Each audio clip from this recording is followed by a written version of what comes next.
Om Ajnanatimirandasya Jnananjana Shalakaya Chakshurunmilitam Dhena Tasmai Shri Gurave Namah. Shri Hiranyakashipu Uvacha. The blessed Hiranyakashipu said, and keep in mind that he's blessed. Hey, oh, Durvinita, most impudent. The word impudent means in and then pudere from Latin, which means without shame. So you're without shame, impudent. You just act, but you don't have any shame. Munda Atman, O stupid fool. Kulabheda Kutta, who are bringing about a disruption in the family. Adama, O lowest of mankind. Stubdham, most obstinate. Matshasana, from my ruling. Udratam, going astray. Neshye, I shall bring. Twa, you. Udya, today. Yamashayam,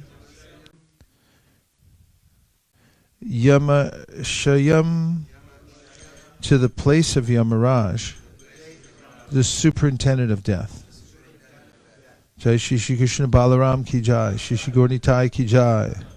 Translation: Hiranyakashipu said, O most impudent, most unintelligent disruptor of the family, O lowest of mankind, you have violated my power to rule you, and therefore you are an obstinate fool.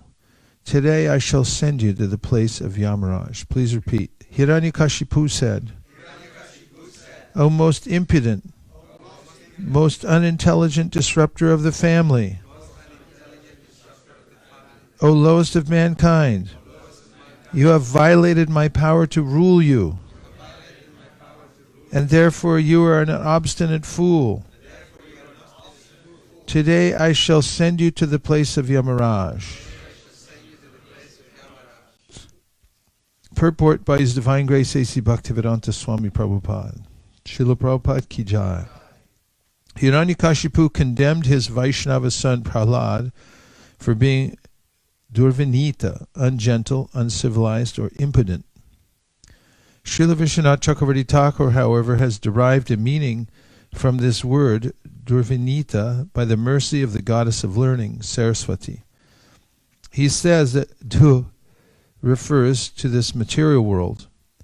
This is confirmed by Lord Krishna in his instruction in Bhagavad Gita that this material world is dukhalayam, full of material conditions. Vi means vishesha, specifically, and nita means brought in. By the mercy of the Supreme Lord, Prahlad Maharaj was especially brought into this material world to teach people how to get out of the material condition. Lord Krishna says, Yada yada hi dharmasya glanir bhavati bharata. When the entire population or part of it becomes forgetful of its own duty, Krishna comes. When Krishna is not present, the devotee is present, but the mission is the same, to free the poor conditioned souls from the clutches of the Maya that chastises them. Srila Vishwanath Chakravarti Thakur further explains that the word mundatman means munda, very bad or very slow in spiritual realization. As stated in Srimad Bhagavatam 1.1.10, Manda sumandamatayo mandapagya.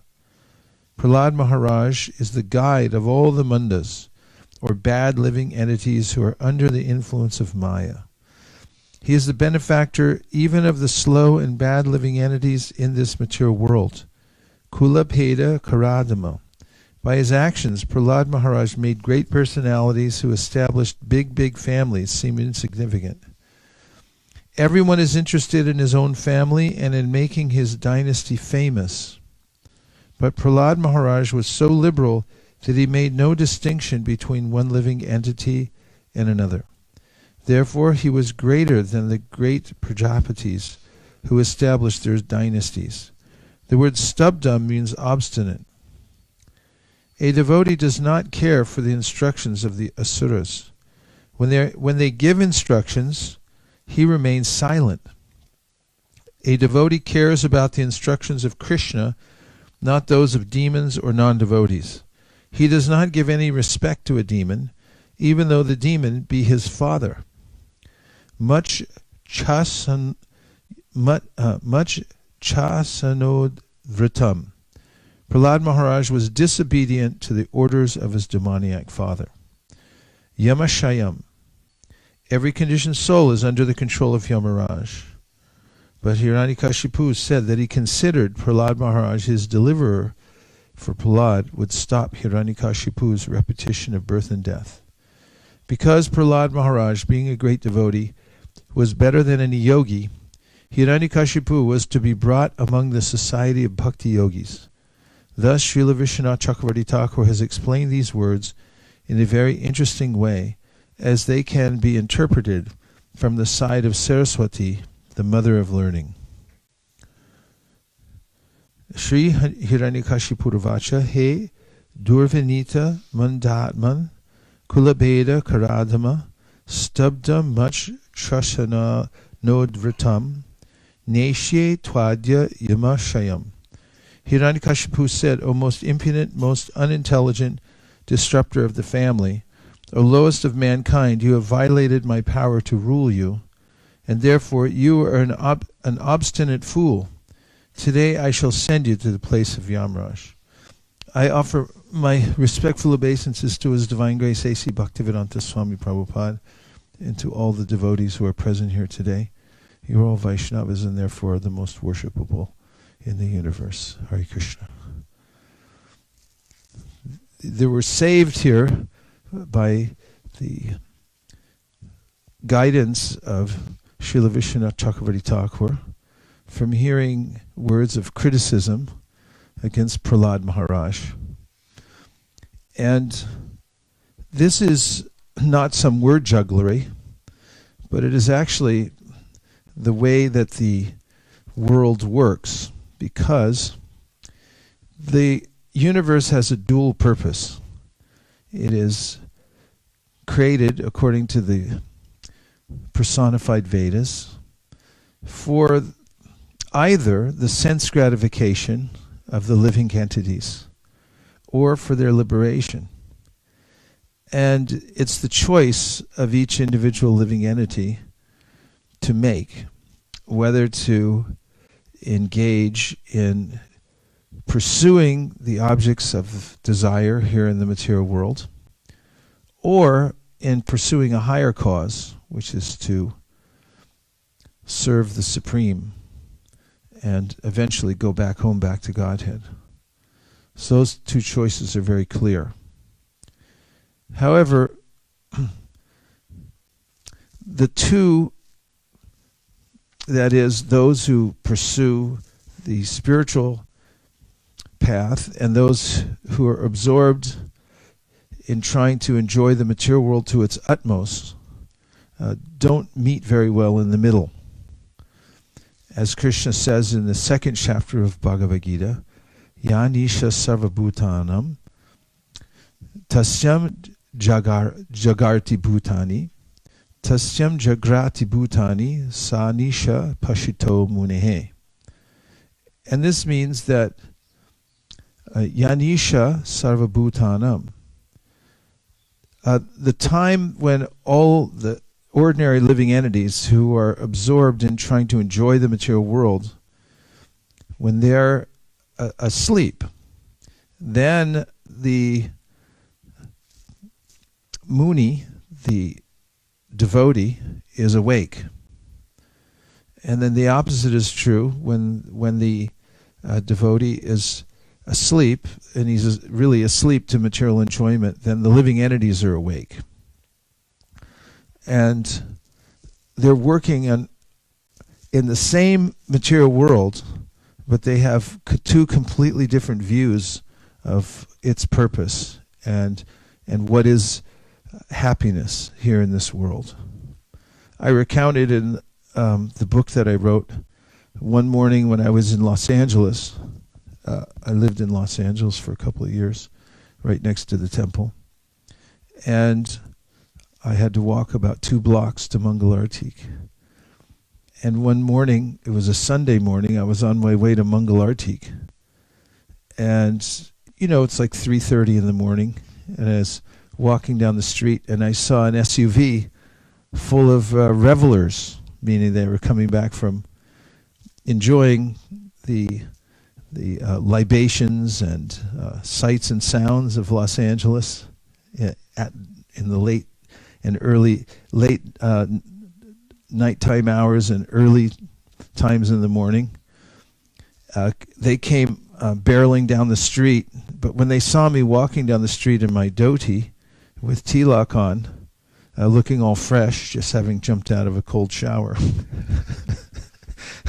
they slowed down, and all of them looked at me like, "What are you doing up at 3:30 in the morning?" And I looked back at them, and I was thinking, "What are you guys doing up at 3:30 in the morning?" We were going opposite directions. They were just getting ready to take rest for the night, and I was just getting up and ready to jump into the kirtan. And the materialists and the spiritualists cross paths like this, but they wonder at each other and think, like, "What are you doing?" And so there's this dialogue that is not contrived, that takes place when Vishwanath Chakravarti Thakur, empowered by Saraswati, dissects the words of Hiranyakashipu. First of all, on one level, we had the clue that it's the blessed Hiranyakashipu who's actually a devotee. So he's playing the part of a demon, but he's making these statements about Prahlad Maharaj as if in a drama. And ultimately, because he's playing this part, deep down inside, one could say he doesn't really mean it. He's playing the part. And on the other side, even though he's saying it, there's a way that Vishwanath Chakravarti Thakur changes the words and finds out what the glorification is of Prahlad Maharaj. And that's possible also because of the juxtaposition I just talked about between the materialist and the spiritualist. What a materialist thinks is bad, the devotee thinks is good. For instance, people go to astrologers all the time, and if they're materialistic, they freak out when they see their chart because it has all kinds of ups and downs. Everybody's chart does. It doesn't matter who you are. You look at it and you're like, this is good and that's bad. It's like, what do you mean bad? Why do you have to have bad? But for the devotees, and if you have somebody who's interpreting your chart devotionally, they may say, oh, this is a really good period for you. You're going to lose everything. You'll lose all your possessions. Even Chaitanya Mahaprabhu, after he came out one day to the Ganges and was taking his bath, was met by a very cantankerous and angry Brahmana who had tried the previous night to get in to the Srivasangam Kirtan, but they wouldn't let him in. And he then cursed Nimai Pandit and said, you'll never have any standing here in the material world. You'll never have any happiness in the material world. And Chaitanya Mahaprabhu, and he broke his thread and cursed him. Aryavachasa, this is mentioned in the Bhagavatam. These are the curse of the Brahman, or the words of the Brahman.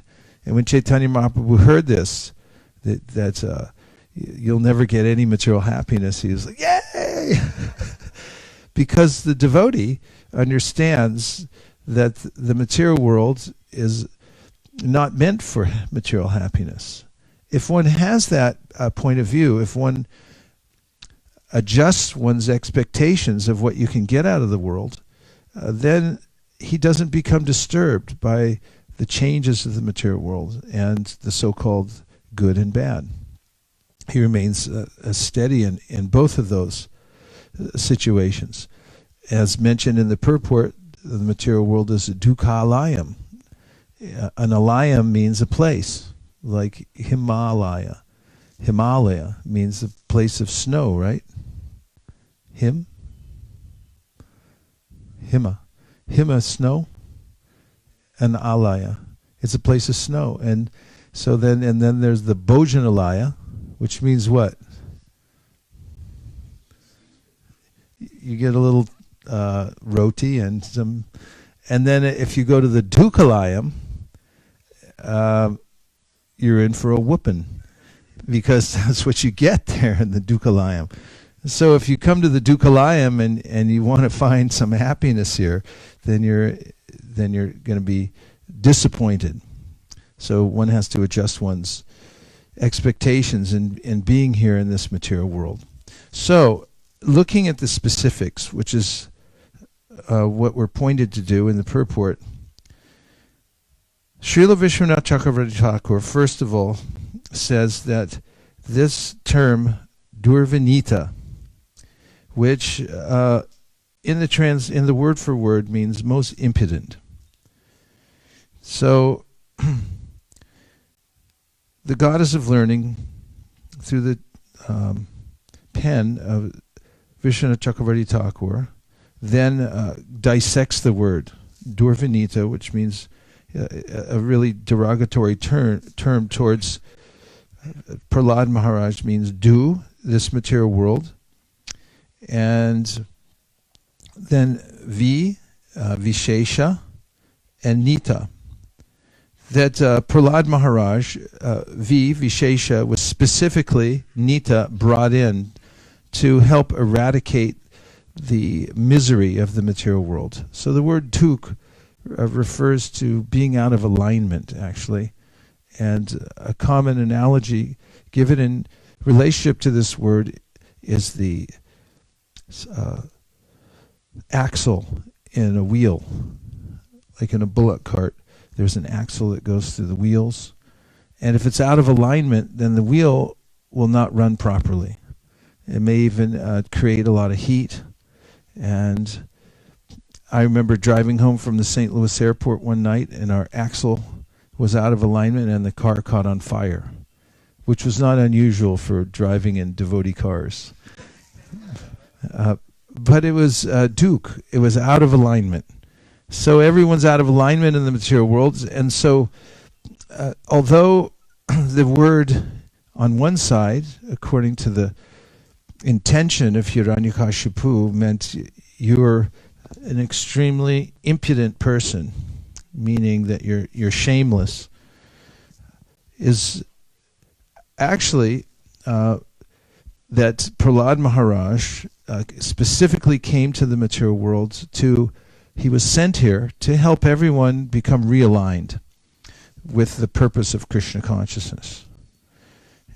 And that's a very glorious thing, that somebody's sent here to help with the mission of the Lord. Second is Mandatma. Manda means very bad. And this is confirmed, Manda Sumanda Matayo. In the age of Kali, people are very bad.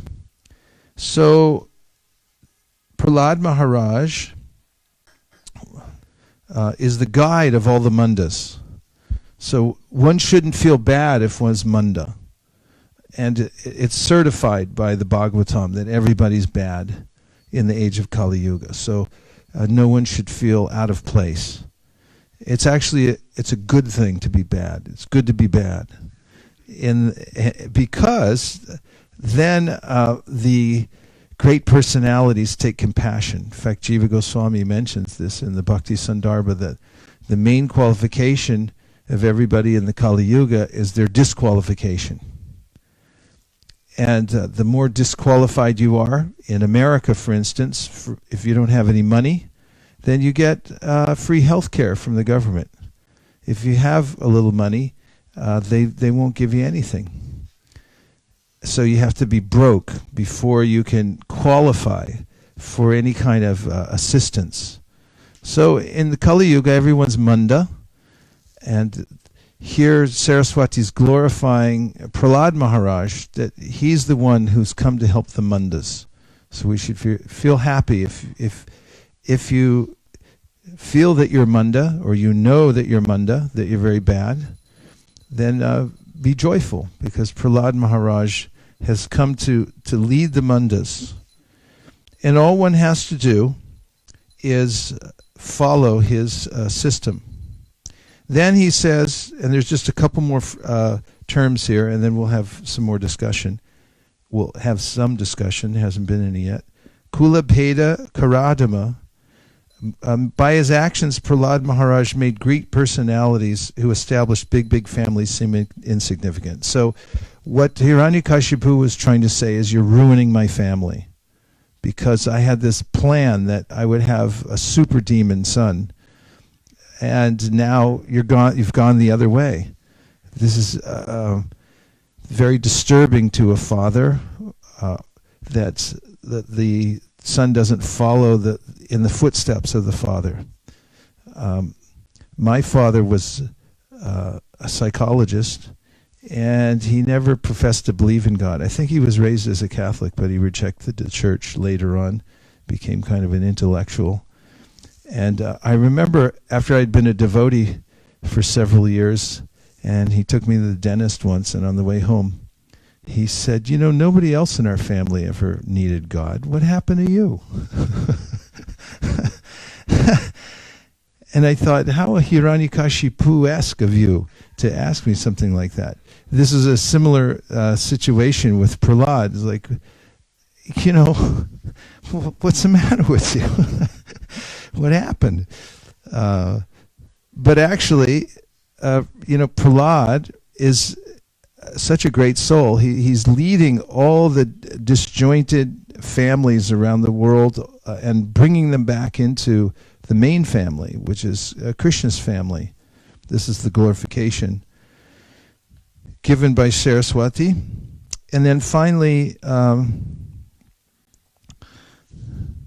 Prahlad Maharaj is much chasano vratam. Prahlad Maharaj was disobedient to the orders of his demoniac father. So the Prabhupada mentions in the purport that when the demons are active and when they speak, the devotees don't care for their instructions.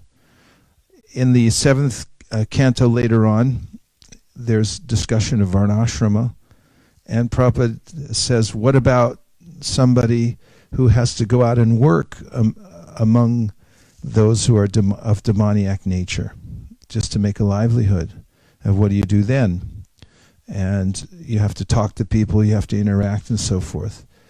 And he says then the devotee, when he gets some instruction or has some dialogue with somebody like that, then he says, yes, sir, very good, sir, thank you very much, sir.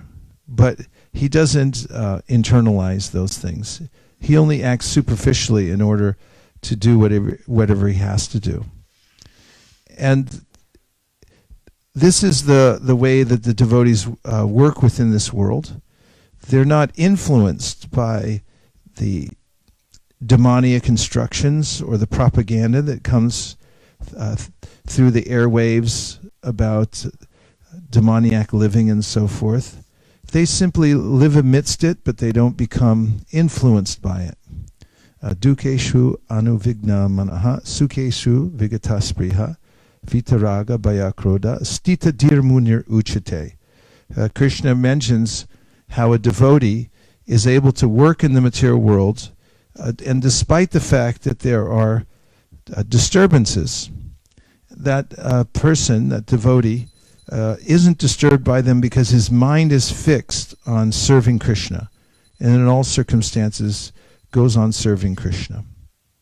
So this is the great example that Prahlad Maharaj has set for us, that although he appeared in a demoniac family, he showed, and so is Vishwanath Chakravarti Thakur showing, that one can extricate oneself from that situation through the elevation of consciousness and through reinterpretation of all the things that are happening by seeing them in relationship with Krishna. And even as devotees go out to teach Krishna consciousness to others, and they hear people object to the teachings of Krishna consciousness and so forth, they reinterpret those words also and don't take them very seriously. There's a letter that Prabhupada wrote to all the devotees in Germany, and he said in it that in the material world, people are living as if in an insane asylum. And I've never been to an insane asylum, but I went to a Alzheimer's clinic because my father was in one. He passed away in the Alzheimer's clinic, and I used to go see him regularly. And everybody in the Alzheimer's clinic was convinced that they had a particular job there. Like there's a man that lived there. I got to know a lot of the patients because it's a pretty fluid situation. People get to walk around and meet each other. So one man thought that he was the handyman for the place, although he didn't have any tools. And apparently he had done that previously. Now my father was a very interesting thing because my father used to teach a graduate school at San Francisco State University in psychology, and he had PhD students. And one of the exercises that they did that he had them do was to work as interns at an Alzheimer's clinic. And so when he got in the clinic himself, he thought he was in charge of the place. And he was, the nurses would come in, very good job, yes, okay. And so everyone there had some fixed idea about what they were doing and what their role was. But to those who came from the outside, it looked a little odd because it was off. So Prabhupada wrote this letter and said, this is what the material world's like. Everyone's living as if in an insane asylum. He said one person thinks I'm Napoleon, and somebody else thinks I'm some other great personality. And said even sometimes when you present Krishna consciousness, people may become violent, and they may say things. But when I was in the Alzheimer's clinic, if somebody said something to me, I didn't take it very seriously. I reinterpreted, this is what you meant to say, and this is what you were really thinking. So when devotees are interacting with the people of the world, trying to impart Krishna consciousness, they also think like this. And so oftentimes people will say that I already know all this, or I know everything. I met a man when I was going to door. Of course, we've met many times, but this was such a pronounced and vivid scene. We're going door to door in these cheap apartments. I mean, they're all cheap. Even the ones they say, they give some fancy name to it, Vista Royale. It's just made out of stucco. Give me a break. And they pay high-end retail to live in these places, and they're just little prison cells. But, it seems fancy. It's California. Anyway, we're going knocking doors, and this Indian man comes out in his bathrobe. It's already 12 in the afternoon. And, he comes out of his door and kind of he didn't close it all the way, but he was standing in front, and he said, what do you have? And he saw the Bhagavad Gita in my hand, and he said, I know everything. And it was like, for heaven's sakes. And I called all the other devotees. I said, get up here quick. There were a few downstairs. I said, come up here now. This man knows everything. I want you to meet him. And he was like, no, I didn't mean it like that. But that's what people say. They say all kinds of crazy stuff because they're influenced by the modes of material nature. But the devotees don't take it like that. They reinterpret it. And they use it in such a way that the person can be benefited. They can turn it around. For instance, one of the ways devotees, when they're distributing books, are able to negotiate with people and allow them to take to Krishna consciousness. And when people make objections, we have this rule that you always honor the objection. If somebody says, I already know all this, then you say, I know, I could tell. That's why we picked you out, because we saw you and we could tell you know everything. And so many of the ways that the devotees adjust their language, just like Vishwanath Chakravarti Thakur is adjusting his language, in order to present Krishna consciousness to people. And again, it's not, this is not some kind of misinterpretation, but it's actually changing the energy back to its connection to Krishna. Ratertam yat pratyeta na pratyeta chatmani tad vidyada manomahayam yatad paso yatatama. The devotees know the art of reconnecting everything to Krishna. And when they do that, then the situation also changes as well. This is an interesting fact of communication. You know, people just with a few changes of words can change their perspective. Or you can change the perspective for somebody else when you're presenting to them or when you're trying to offer them various alternatives. It really makes a difference what you say, the preciseness of your language, and the intention behind it, and then the tools to present it in such a way that it can realign the way they look at the world. So devotees are always doing this. They're realigning their own vision of the world to see how everything's Krishna's mercy, and to remember that everything is connected to Krishna. And when they meet other people who speak gibberish or say all kinds of crazy things, then they take those words and they repackage them and hand them back to them. Say, how do you like that? And they go, well, I guess it's okay, you know. I can live with that. I guess I can be a Hare Krishna. So devotees have to be expert like that. And change the energy back and then hand it back to them. Say, now take a look at it. See how you like that. So this is the example given to us by Vishwanath Chakravarti Thakur, and Prahlad Maharaj, being right there in the thick of it, is able to not be touched by the energy, the Stita Dir Muni. Whatever happens, he, because of the strength of his connection to Krishna, through his consciousness, everything around him changes and becomes spiritualized in relationship to Krishna. And now let's have some discussion. Yes, Radhesham Prabhu. I was just appreciating that, not being touched by the negative energy, because I was thinking about book distribution and preaching in general. There's so many situations in this day and age where people are very much unhappy to see you. And I was reminded of our reading where Chitraketu got cursed by Parvati, but later on the purport it says that Shiva told Parvati, well, by his tolerance your curse was rendered ineffective. Yeah, that's a nice point also. And when the devotees tolerate the various statements of people when they insult them and so forth, it can actually disarm them, because there's no reaction. The reaction happens when there's some impurity in the heart and somebody feels piqued and they want to respond, and it increases the polemic. Yes, Prabhu.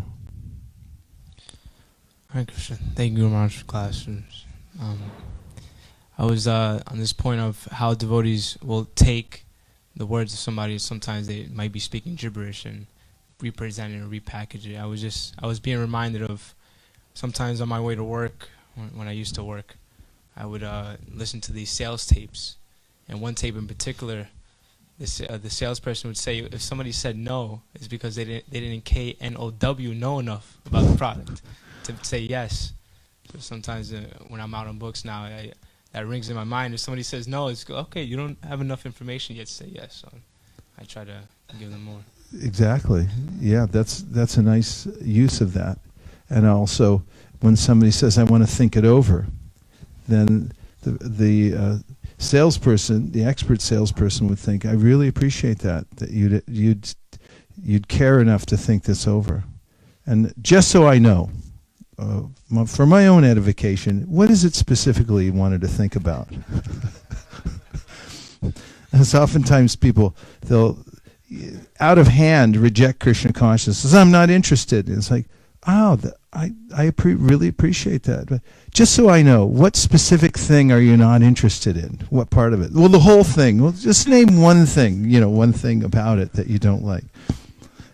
I remember one time I was in the LAX, I was next to Bopadev distributing. He had sold a Higher Taste cookbook, and someone brought it back on the grounds that it said a Hare Krishna recipe. So I don't agree with this. And he goes, okay. Well, which recipe is it that you didn't agree with? Oftentimes when there's an objection, the mind does it out of a general sense of rejection, because it accepts and rejects in generalities. But if you ask for a specific, when communicating with somebody, what is the specific thing that you object to? When you can get to that, just like in sales, if someone tells you the specific thing, then you can deal with it. If they tell you something general, there's nothing you can do about it because it's amorphous. You can't grab onto it in any way. So it's important to be specific about this and find out what the real objection is. This helps to get down to the core issue of why I reject God in the first place. What are the things? You can give reflections, which means anything you heard from the verse, purport, or the monologue. It's a question. Okay. It's just the marathon is coming, and generally there is some days that things are really difficult. I generally get like 1 or 2 days, or maybe more, where I don't seem to kind of connect or do whatever is required to apply what you're telling us. How do you deal with these situations? What were they telling you? All kinds of things, no matter what, even if someone it seems like, whatever door you knock, you always get the same response, and you begin to think, well, it's something with me, obviously, but it's like, I'm not interested, or... Okay, I understand.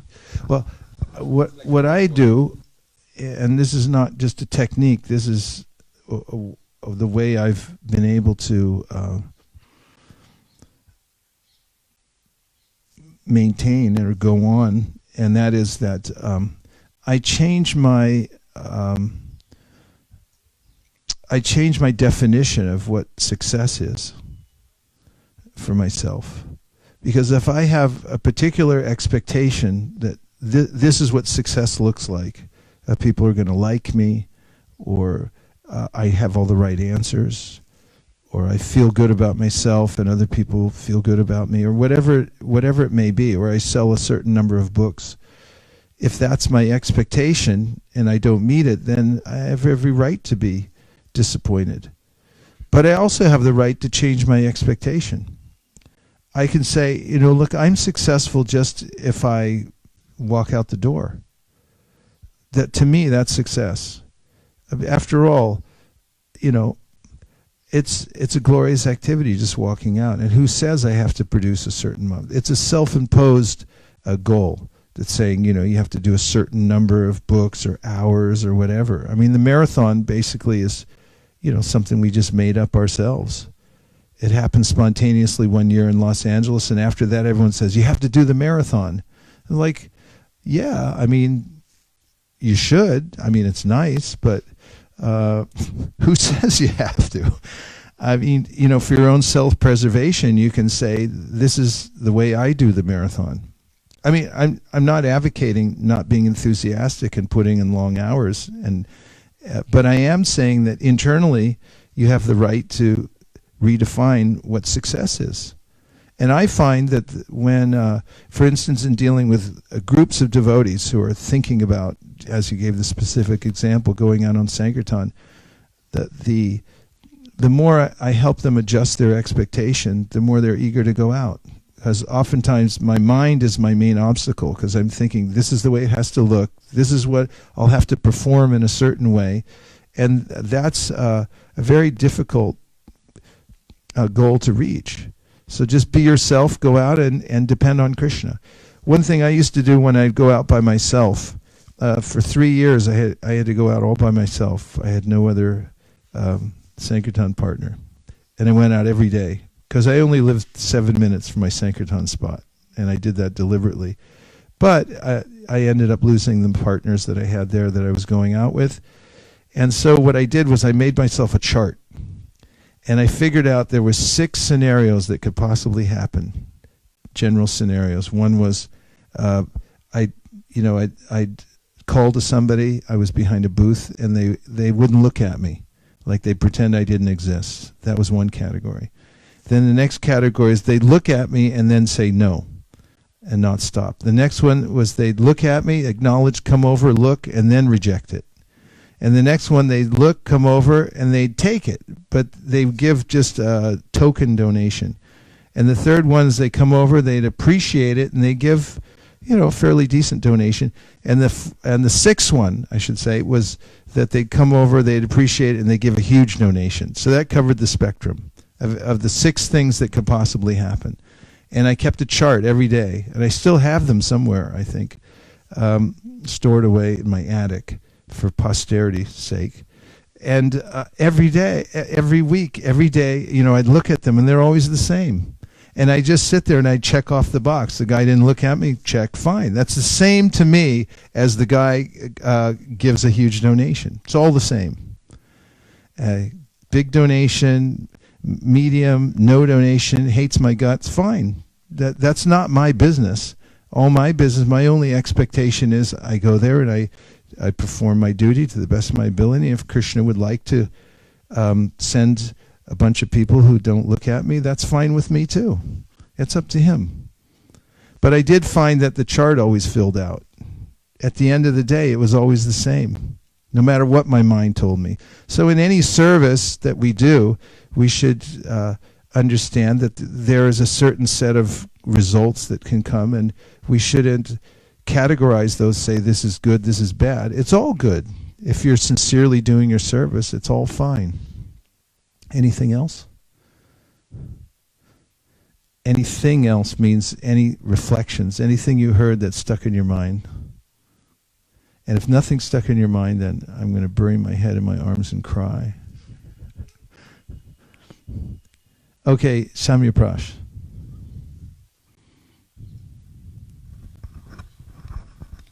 Thank you very much, Guru Maharaj. I appreciated a lot of points, but the one that really sticks out in my mind is how you began the class by saying that this isn't word jugglery by Vishwanath Chakravarti Thakur, because actually the world has a dual purpose. And it always has a dual purpose, and it always will. And those purposes are at odds. And so, for somebody who's trying to move from one purpose to the other, from the material sense gratification idea to the enlightened idea of actually service, pure service, then it's a really nice meditation. I just appreciated that this is a nice meditation, that there's going to be 2 voices in my head, or 2 motivators. I was thinking about that on parikrama, but not in such clear terms, that I could be chanting japa, but meditating on sense gratification, or meditating in a way that I'm putting myself in the middle, or I could be chanting japa, going around Govardhana and Kartik, surrounded by pure devotees and all this, thinking about Krishna. But it's up to me to have to look and see, and maybe have to adjust it. So I thank you for that reminder. Yeah, thank you for noticing that. I'd add to that, and I think it's a nice avenue to go down and discuss in general. And I'd also say that how we articulate things is important. Words are important. Speech is important. It defines what our expectations, what our goals are, and that's why we appreciate words so much, and that's why the Veda is comprised of words. And they're meaningful, and the combinations of them are meaningful, and they have power. The mantra has power. It's a spiritual formula. And so it's important how we talk about what our goals are in life, who we are, to be very specific, and also resist the demoniac nature to define things as separate from Krishna, as my, and to define myself in ways that separate me from service. I was just appreciating how when we're reading Prabhupada's books, there's so many turns of phrases that are so deeply realized, but he uses the language in such a way that it catches you. Like the other day, for instance, we heard Prabhupada give a beautiful sutra where he said that kama means desires that cannot be fulfilled. Those are called lusty desires. And when you hear that, it just stops you. It's like, hey, wait a minute. that makes sense. And the preciseness of that is important. If you just talk about desire, there are many wisdom traditions that talk about desire, eradicating desire, and so forth, but it leaves you hanging. That gives you a possibility, actually, of climbing out of the material world. In that sense, our language is, we build the stairs through which we can elevate ourselves and actually leave the material world. So this precise use of language and using language for transformation, that is a real art that is mastered by the acharyas. They all do that. They take their realizations and they articulate them in such a way that the general population can take those as spiritual formulas and transform their own lives. That's what we're doing when we're reading Prabhupada's books. It's reprogramming the tendency to use language for demoniac purposes and for degradation. And when we get used to using language in the proper way, then we're well on our way to the spiritual world. Yes, Prabhu. In that connection, I really appreciate the way you said we shouldn't take seriously the words which are influenced by the material modes, and you spoke about from non-devotees, but I thought also about devotees because we're all in the asylum and we still have our ideas, maybe not I'm Napoleon, but something else than Dasa, Anudasa. So we shouldn't take that seriously and use the language for transformation, as I said. Yeah, and also seeing that, they don't know what they're saying. They don't really mean it. They're living entities, but they're saying things that because they're influenced by the modes of material nature. It's like an intoxicated person. They can say all kinds of things.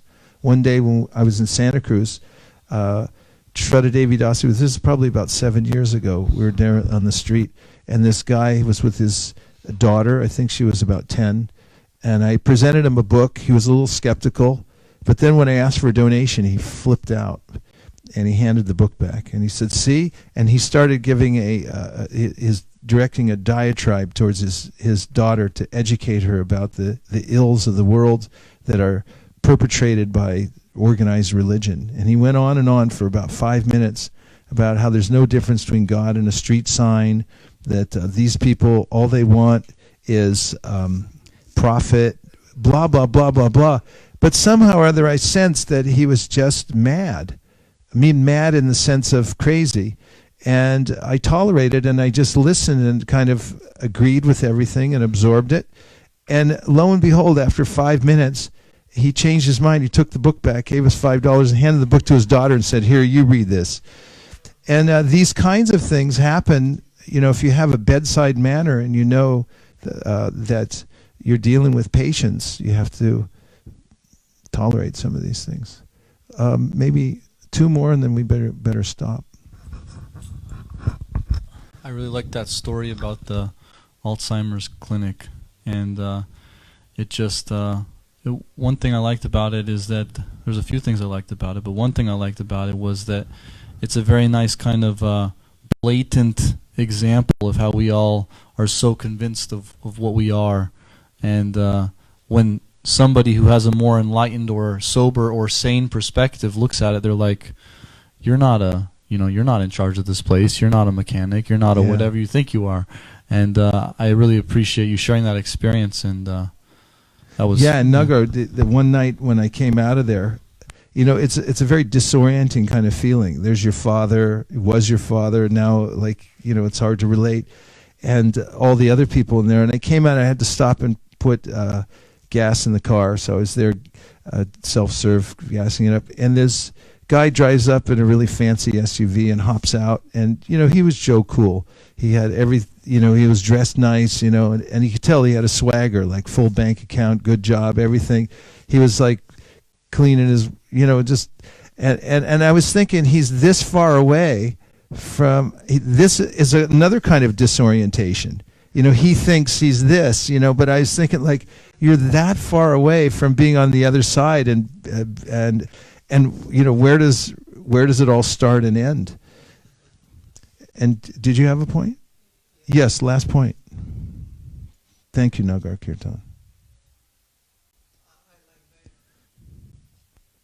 I like very much more than 1,000 things, but one thing I want to share is about the changing the energy. This stuck in my head, changing the energy, because usually we get under the circumstances, we get influenced, but we are not actually. This is a bad habit, and this is an exploration of our natural power actually to control ourselves and the situation. So we are not obliged to live under the circumstances. We could at any time change the energy. This is in our jurisdiction to do if we get educated and exercise this. So I like this very much, how we can change the energy. It's not because the person was very bad or something under the circumstances. No, it's up to us. We can do it, and this was the series of wonderful examples how it works. So it's like super it's inspiring. Yeah, sometimes I say, when people ask, how are you doing? I say it's a kung fu fighting all day long. That's how I feel, because there's so much service to do and so many things coming at me that you're like, how are you doing today? Kung fu fighting all day long. But then thinking about martial arts and Aikido, and from Japan, it's not a sense of combat where you're smashing against the other person like NFL football, like harder you can smash into each other, the more the crowd goes wild.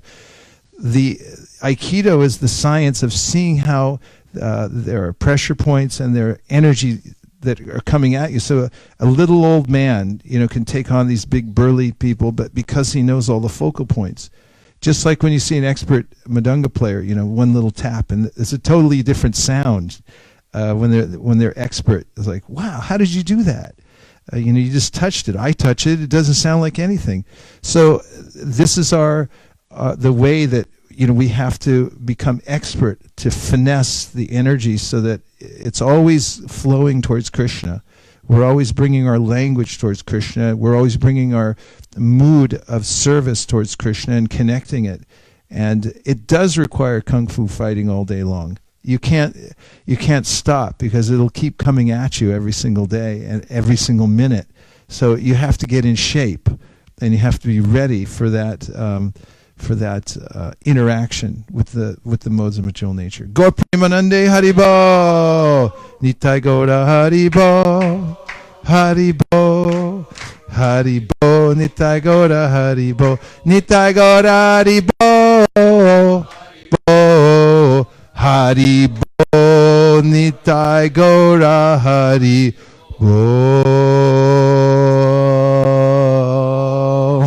Vanchakalpadurusha Kripasanabhevacha Patitanam Pavanibhyo Vaishnavebhyo Namo Namaha Nantakoti Vaishnaviniki Jai.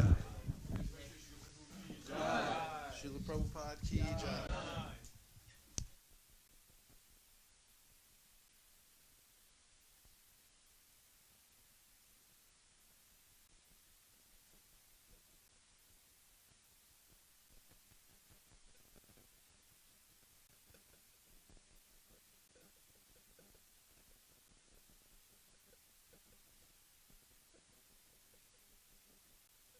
Natari Armarman, Natari Armarman, Natari Armarman, Natari Armarman, hey, Natari Armarman, Natari Armarman, Natari Armarman, Natari Armarman.